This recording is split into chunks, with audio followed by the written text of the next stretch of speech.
오늘 함께 나눌 말씀은 칭찬하라. 요한복음 1장 43절부터 51절 말씀입니다. 세상에서 위대한 승리는 사람의 마음을 얻는 것이라고 스페인의 철학자 발타자르 그라시안이 명언을 남겼습니다. 우리 스스로가 마음을 다스리는 것은 물론 타인에 대한 배려와 칭찬이 매우 중요하다는 것입니다. 특히 교회 공동체 안에서 서로 존중하며 가족 같은 유기적인 관계를 통하여 세상과 구별되는 삶을 살 것을 성경에서는 우리에게 가르쳐주고 있습니다. 요한복음 1장 43절 45절 이튿날 예수께서 갈릴리로 나가려 하시다가 빌립을 만나 이르시되 나를 따르라 하시니 44절 빌립은 안드레와 베드로와 한 동네 베세다 사람이라. 45절 빌립이 나다나엘을 찾아 이르되 모세가 율법에 기록하였고 여러 선지자가 기록한 그 일을 우리가 만났으니 요셉의 아들 나사렛 예수니라.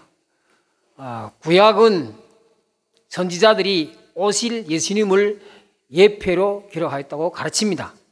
성부 하나님께서 인간을 창조하고 생육하고 번성하고 정복하고 다스리라고 가르치고 은혜와 축복을 주시겠다고 기록하고 있습니다.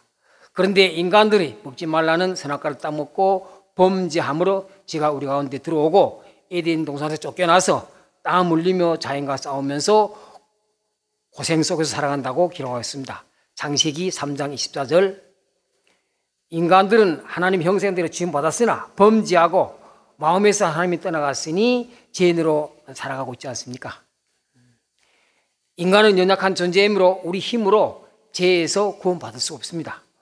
구약에서는 어린 양의 피로 속죄함을 받지만 신약에서는 하나님께서 백성자 예수님 인성과 신성을 지니시고 인간의 죄를 대신 지시기 위하여 전혀 마리아의 몸에서 그것도 말구에서 태어나시고 성장하셔서 목소로 사시다가 3년 동안 12제자를 양육하시고 인간을 죄에서 구원하시기 위하여 십자가의 제물로 돌아가셨다고 우리를 가르쳐주고 있습니다.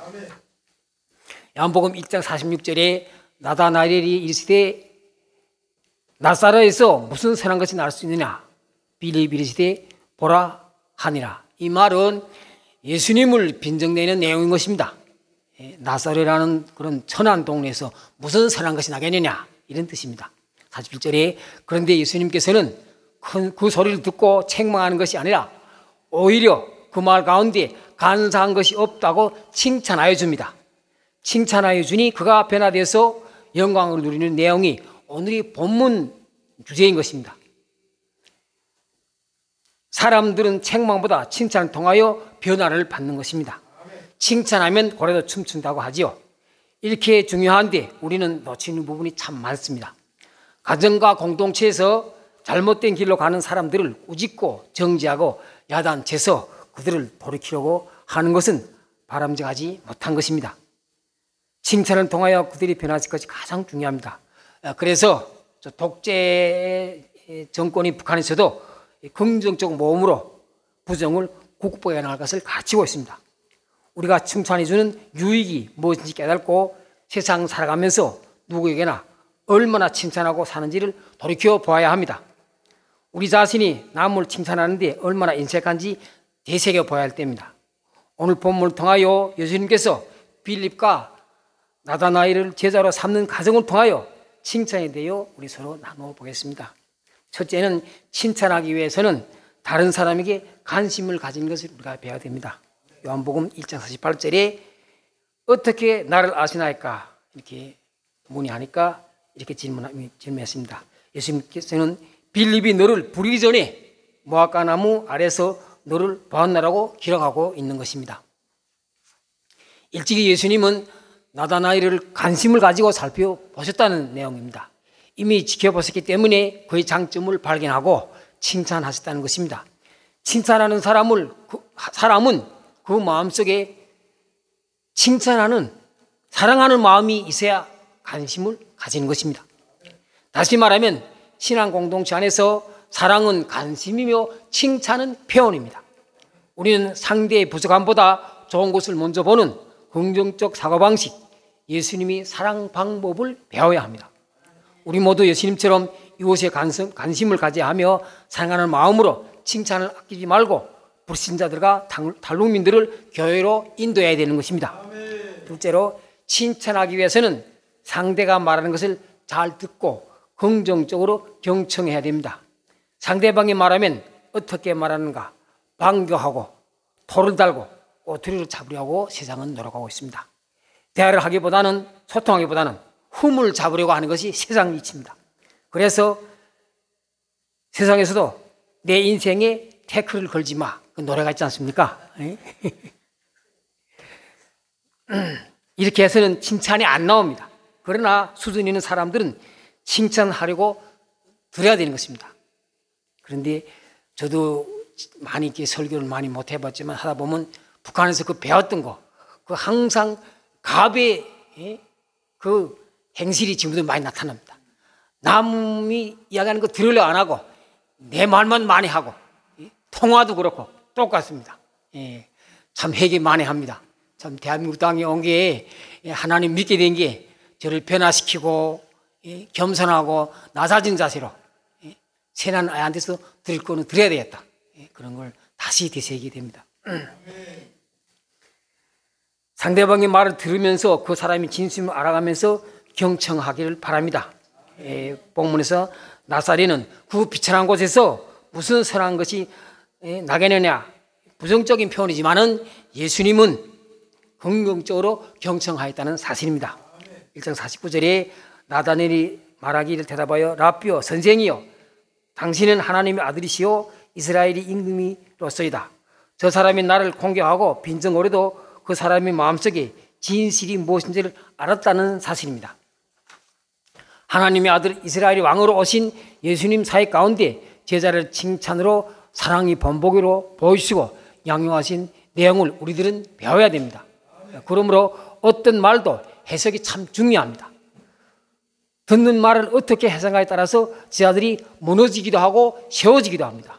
오늘 사는 우리도 공동체 안에서 사소한 언쟁 때문에 집단이 서로 갈라지고 사분오열되어서 세상의 지탄을 받고 있습니다. 저도 많이 봤거든요. 교회가 무너지는 거. 예수님께서 나다나엘이 말을 긍정적으로 해석하고 그 말에 강교함이 없고 직설적인 것을 보시고 칭찬하셨다는 내용인 것입니다. 쉽게 말하면 아부할 줄 모르는 솔직한 마음이 있었다는 것을 기록하고 있습니다. 아부하는 자들은 순간적으로 남을 속일 수 있습니다. 자신이 배다버린 그 말에 매이게 되는 것입니다. 잠언 6장 2절에 내 입이 말로 네가 엉켰으니 네 입이 말로 인하여 잡히게 되느니라. 예수님은 나다나엘의 말을 직설적으로 좀 거칠게 했지만 거짓이 없고 진실이 있었다는 것을 깨닫게 되었다고 기록하고 있습니다. 부정적인 표현이었지만 예수님은 긍정적으로 경청하였고 긍정적으로 보았다는 사실인 것입니다.